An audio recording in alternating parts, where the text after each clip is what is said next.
नमस्कार बच्चों। अभाज्य गुणनखंड के बारे में आपको जानकारी दे चुका हूँ।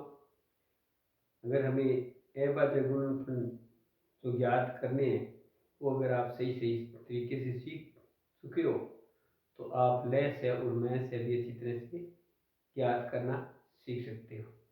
तो अपने आज लय से और मैं से कैसे ज्ञात करेंगे इस पर चर्चा करते हैं। 12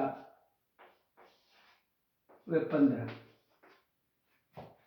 का लय से लघुत्तम समावर्तक LCM कहते हैं, लीनियर कॉमन मल्टीपल। ठीक है, तो 12-15 का लय से ज्ञात करना।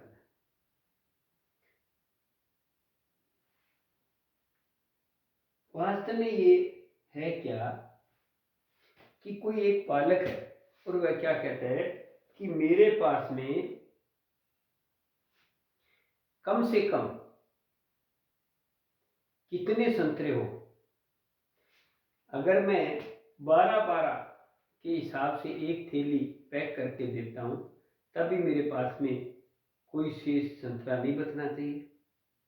अगर मैं 15-15 एक थैली में 15 संतरे डाल कर देता हूं फिर भी मेरे पास में एक भी संतरा नहीं बचना चाहिए। कम से कम कितने संतरे मेरे पास में होने चाहिए। तो कम से कम का कहते हैं लघु, लघु को कहते हैं कम।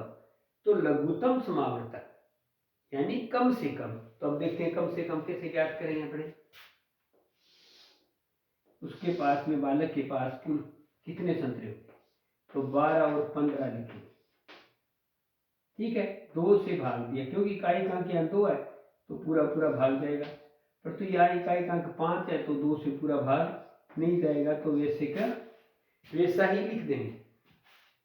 अब हम 2 से भाग दिया तो हम देखते हैं 3 आ गया और ये 15 का 15। अब 5 एक 6, इसका मतलब 3 से भाग जाएगा।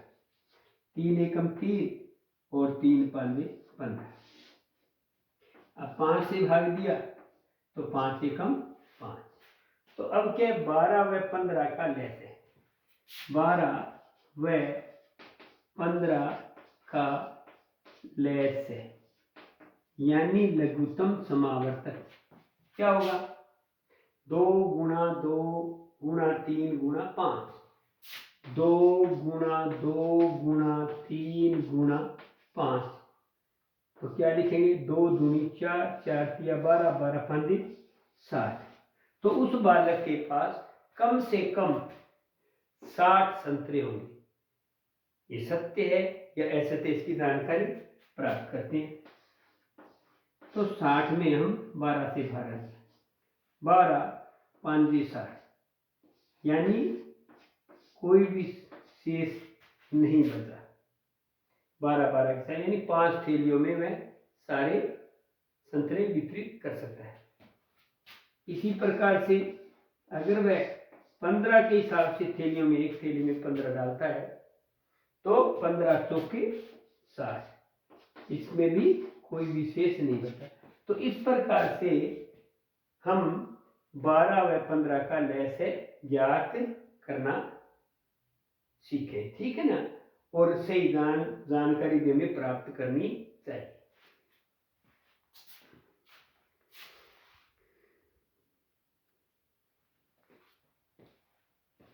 12 और 15 का मैं से ज्ञात करना आंग्ल भाषा में हाईएस्ट कॉमन फैक्टर कहते हैं।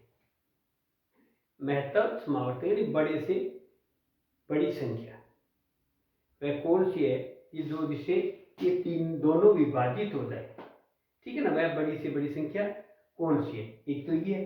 दूसरा इसमें क्या है कि कोई एक बालक है और वह कहता है कि गुरुजी मेरे पास में 2 बर्तन है।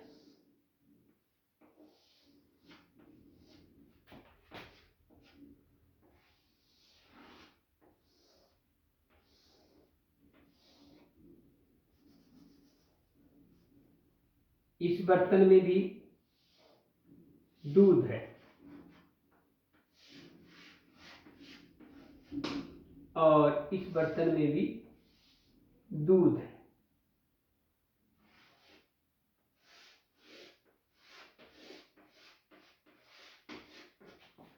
और बच्चा कहता है कि मुझे इस प्रकार का एक बर्तन बनाना है, माप बनानी है, जिससे एक ही माप से ये दोनों दूध पूरे पूरे माप सके। यानी इसमें 12 लीटर दूध है और इसमें 15 लीटर दूध है, परंतु बालक ने कहा कि बड़े से बड़ा पात्र, यानी बड़े से बड़ा ऐसे लीटर, तो एक एक लीटर का हुआ। वो कहता है एक का नहीं, एक से बड़ा, तो 2 लीटर का होगा, तो 2 लीटर के हिसाब से ये 6 बार में नापा जाएगा, परंतु ये पूरा पूरा नहीं नापा जा सकता। फिर अगर 3 लीटर का बनाया जाए तो 3 लीटर का बना होगा, तो हम देखते हैं कि ये और ये पूरा दूध अच्छी तरह से हम माप सकते हैं, ठीक है ना। तो 3 लीटर का अगर हमारे पास में होगा तो वह बड़े से बड़े पात्र से हम दोनों दूधों को बराबर माप सकते हैं। दूसरा तरीका क्या है, हम 15 में 12 का भाग दें, ठीक है ना, 12 एकम 12, तो हमारे पास में शेष 3 बच गया, और 3 में फिर हम 12 को यहाँ लिखे, 3 चौके 12, तो हमारे पास में क्या आंसर आ गया, 3 आ गया। यानी 12 व 15 का में से क्या आ गया, 12 व 15 का में से क्या आया, हमारे पास में 3 प्राप्त हो गया। इसके बाद में दूसरा और कौन से तरीके हैं,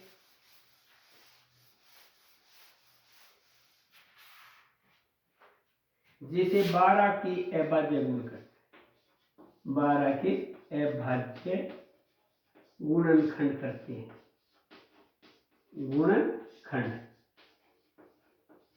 फिर हमने 15 के अभाज्य गुणनखंड किए,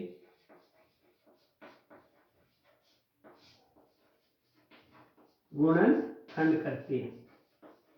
अब हम क्या देखते हैं, 12 के क्या थे, 2 गुणा 2 गुणा 3, 2 दूनी 4, 4 किया 12, ठीक।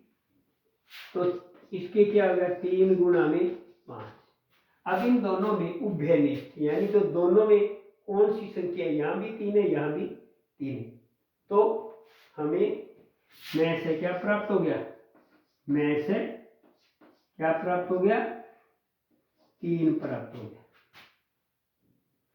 12 व 15 का में से, 12 व 15 का में से क्या है, 3, यानी वह बड़े से बड़ा पात्र है, वो 3 लीटर का होना चाहिए, जिसे ये दोनों दूध पूरे पे मापे जा सकते हैं। इस प्रकार से हम लय से और मैं से की दोनों की अवधारणाओं को विकसित कर सकते हैं और हमें जो इसकी समझ विकसित कर सकते हैं।